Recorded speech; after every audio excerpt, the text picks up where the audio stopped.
Hi, and welcome to the Joy Report with Rhonda in sunny Tampa, Florida. I'm so glad you tuned in today. Today, I'm going to be talking to you about ministering like Jesus. That's right. We are his hands and we are his feet here on earth.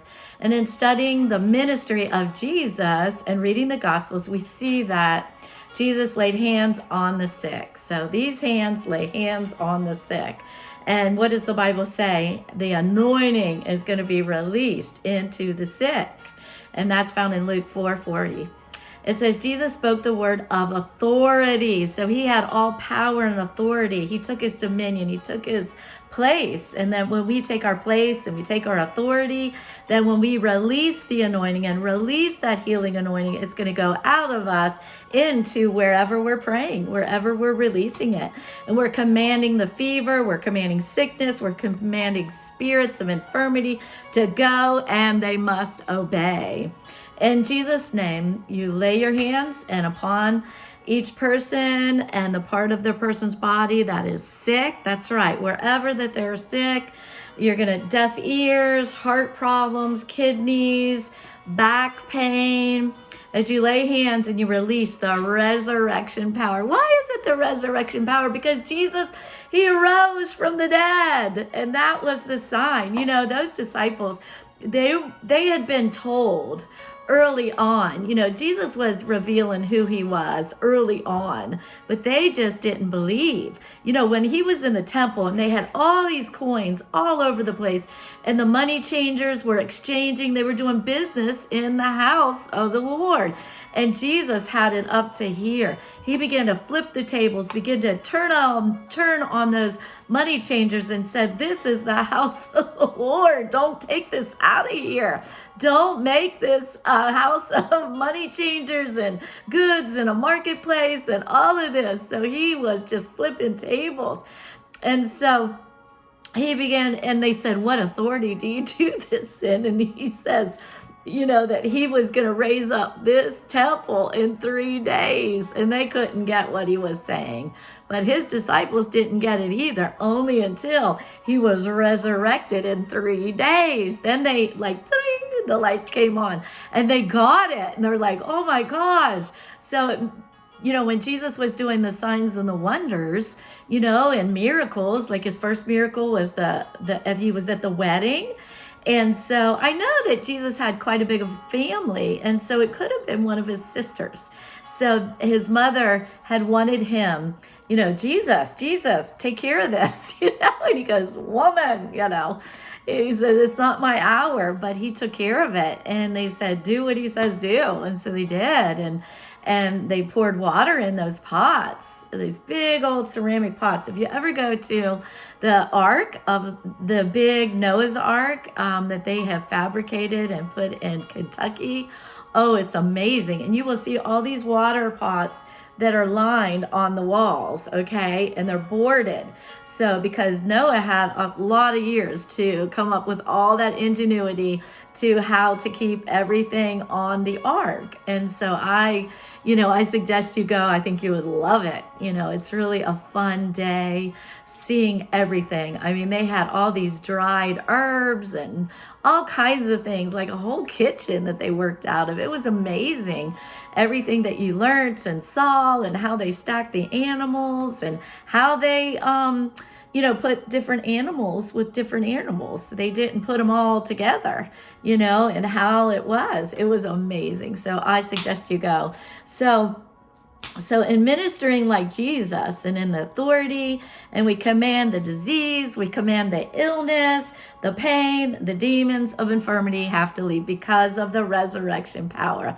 Because that power is ours, because he was resurrected, so he could come and he could, greater works than these you will do. That's what he forecasted. And these are some of the greater works, that we lay hands on the sick and we command that spirit of infirmity to go in the name of Jesus. And it has to go. It has to bow, because it's not in our authority, but it's in the authority of the Lord Jesus Christ and what he did and paid the price on the cross for you and I. And he paid the price for our healing, for things that attach themselves. You know, the devil came to to kill, steal, and destroy.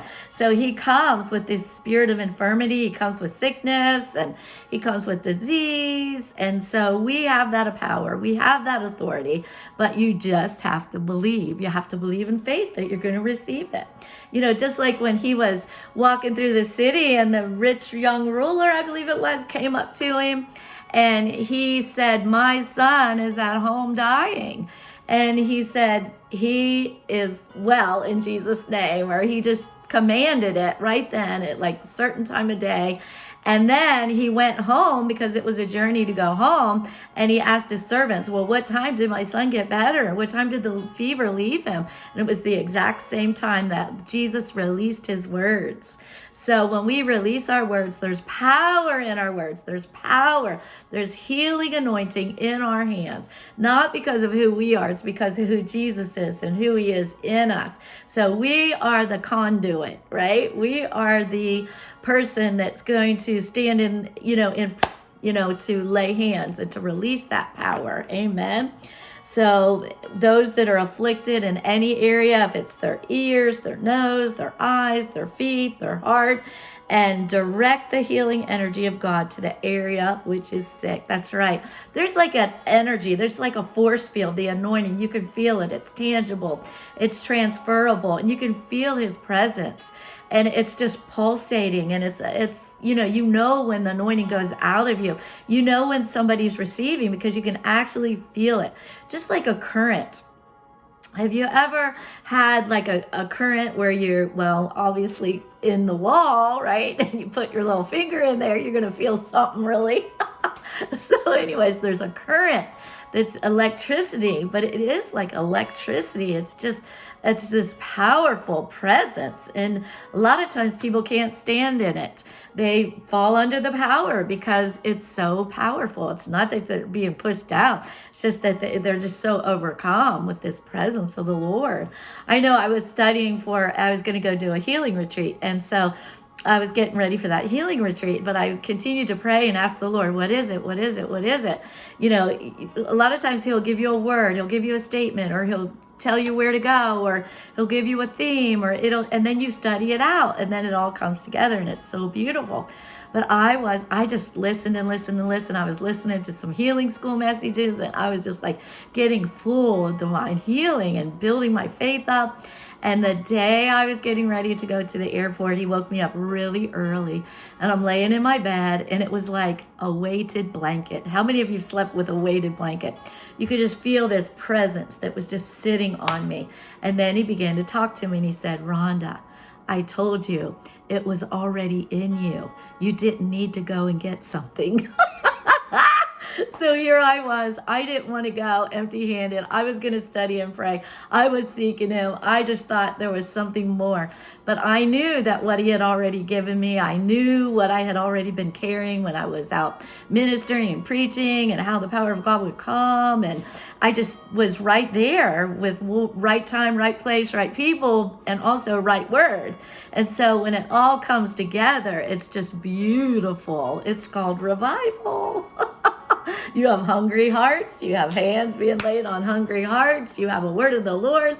You have prophetic words. You're going to have all kinds of things that the Spirit of God is going to flow through you. So just know, maybe you aren't a minister. Maybe you aren't in the fivefold ministry gifts and go out ministering as evangelist, or you're a pastor or a prophet.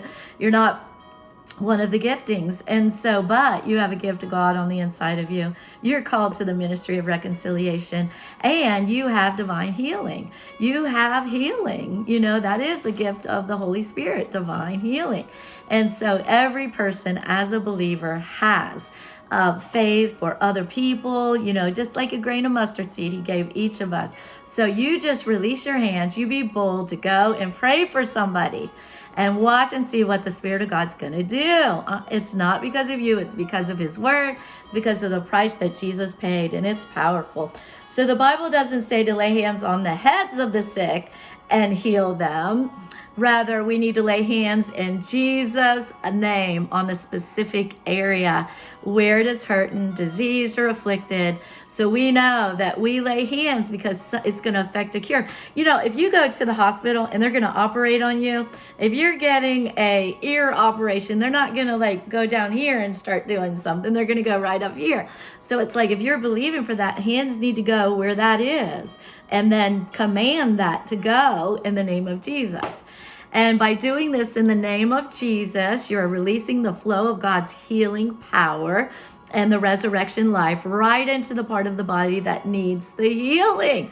Because you might be well in 3/4 of your body, but there's one area that you are standing in the gap for. You're standing in faith for the healing anointing of God to come in and it affect a cure. Amen. So the power of God can go directly into the sick person's that part of their body. So it just shoots in there. For example, if someone's right ankle has been injured, you just put your hand down there and lay hands on their ankle. Amen. As a blood-bought member of the body of Christ, your hands are an extension. That's right, the hands of Jesus. Healing the sick and ministering will result and involve your persistence. That's right. You know, the Bible says some went as they were healed as they went. Some got it instantaneous, you know, healing. Some because of the person's faith that was praying for them. And then some because the person that was receiving it just reached out and grabbed it.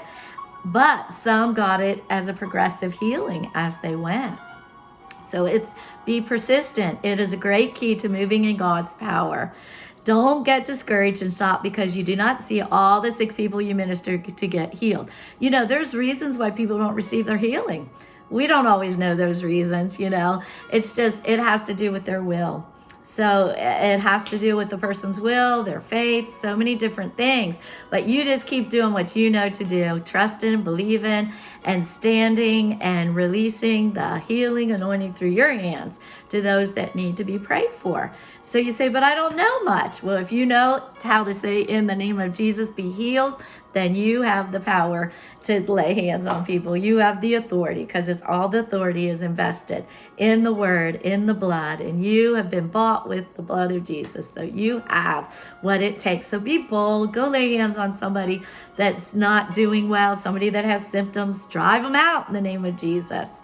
Hallelujah. So Jesus spoke the word of command with authority, and you will speak the word with command and authority. So the laying on of hands is a very important part of the healing ministry of Jesus. So we release the energy of God to drive out devils and disease. That's right, because the spirit of infirmity, that's exactly what it is, a spirit, and it'll attach itself on a person. It can be come from generations down. And it's like, oh, mama always had that, so I'm going to have that too. Oh, it was at this age, such and such. You know, you can forecast and start speaking those things, but whose report are you going to believe? Well, the Bible says he's promised me with long life. So you start declaring that over your life, over your family, over your children, over your grandchildren. It's so amazing. So we're going to command with all authority. We're going to command the sick bodies to be healed, command the pain to stop.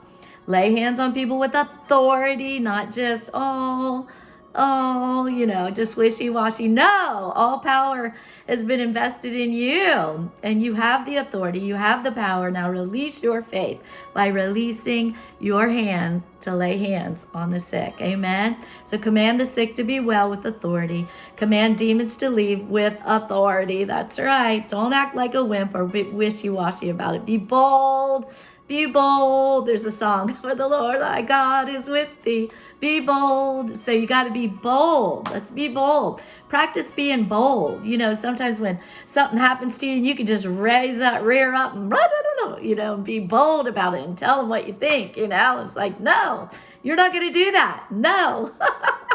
So just know that healing released with authority and boldness. So don't back down. Don't be wishy-washy.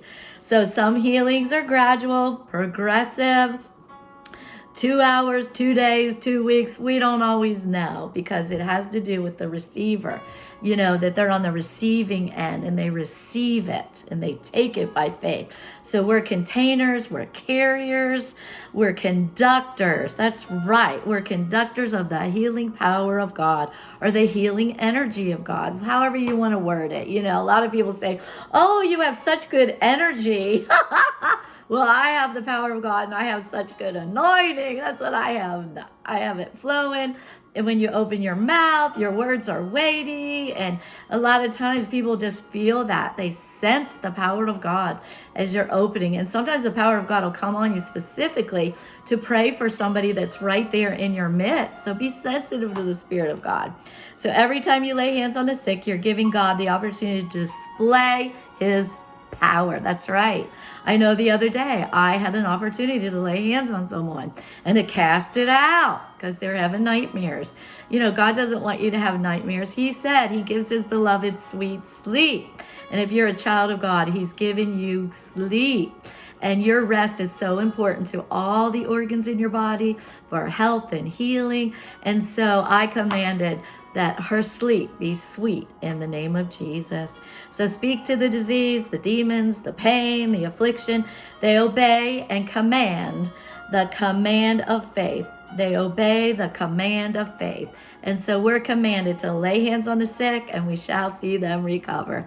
So it's that blessing. Laying hands releases the power of God in the sick person's body. Amen. So find somebody that's sick. Find somebody that's down and out and go release the healing power of God. Well, this is the Joy Report. We do have a lot of joy.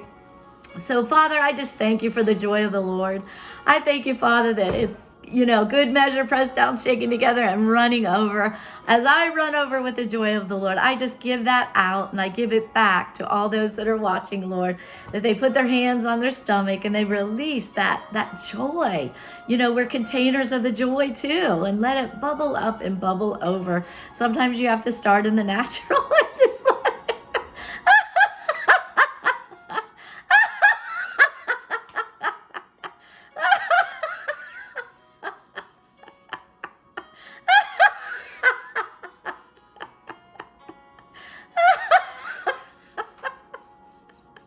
See, I started in the natural, but then it just takes hold. And you just continue just to release that. And it's like healing. It's like medicine to all of your flesh. So you have to take your medicine. So that joy of the Lord, it will wash over you. It will cleanse you. It will take off every stress. It will take off every symptom. It will leave you in the name of Jesus. Because the Bible says that the fruit of the Spirit is love and joy and peace and patience and meekness and kindness and gentleness. So let the joy of the Lord bubble up and bubble out of you, and just put your hands on your stomach and allow the joy to overflow. Father, I just thank you for the joy of the Lord. I thank you, Father, for the healing power. I thank you for your healing power, Lord. As a point of contact, I pray over each person watching, Lord. I thank you that they're the healed of the Lord, the redeemed of the Lord. You said, let the redeemed of the Lord say so. So the Bible says that we're set free by the blood of the Lamb and the word of our testimony. So you have to testify of your healing and allow that anointing to go deep on the inside of you, wherever it is. Just put your hand on your neck, wherever it is that you're having an ailment, and command those symptoms to go in the name of Jesus. We break that power of darkness. We say, go, spirit of infirmity, be loose, muscles, wherever it is that you need that healing. Lay hands on yourself and command that healing anointing to work on the inside of you, and it will. It says we just have to believe. So when we believe, oh my goodness, so many wonderful things happen. So our Heavenly Father, He just wants us to believe in Him, believe in His word. So let that word be renewed in you. Stir up the gift of God on the inside of you. And we're going to say goodbye for now, but have a Jesus-filled day until we meet again. Bye-bye.